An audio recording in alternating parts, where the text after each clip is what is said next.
private citizen filed a letter of sentiment before ICI yesterday, asking the ICI to look into the possible ties between First Lady Liza Marcos and Maynard Ngu.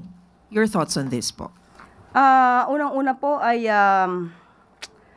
ang isang nagpamigay o nagbigay ng letter of sentiment. Kung di tayo nagkakamali, ito ay nangangalang John Santander.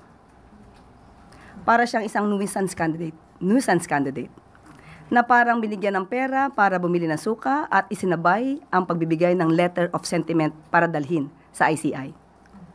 Kung inyo makakahalubilo muli ang isang John Santander, maaari po ba niyong itanong sa kanya kung alam ba niya ang mandato ng ICI? Alam naman natin ang mandato ng ICI ay mag-imbestiga ng mga maanumalyang flood control projects at mga infrastructure. Sa nabasa natin, at alam ko nabasa niyo rin po ang letter of sentiment, wala po tayong makitang anuman na allegation patungkol sa maanumalyang flood control projects na mag-uugnay sa unang ginang kay First Lady Liza Araneta Marcos. Pangalawang tanong, alam po ba niya kung sino ang source ng kanyang mga sinasabi?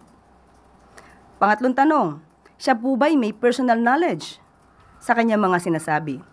Dahil kung walang personal knowledge, ito ay magsisilbing hearsay evidence. Kung hearsay evidence, ito po ba dapat ay binibigyan pa ng pagtutuon at seryosong konsiderasyon? Ito po ba ay isang fishing expedition lamang para siraan ang unang ginang? So, ito po naman ay nasa kamay na ng ICI. Ibinigay lamang po natin ang ating pahayag patungkol po dito dahil nabasa po natin ang letter of sentiment, pati na po ang attachments. Mismo, ang mga attachments ay walang nag-uugnay at walang naipakitang anumang ebidensya na magsasabing merong anomalyang flood control projects na pinasok ang unang ginang.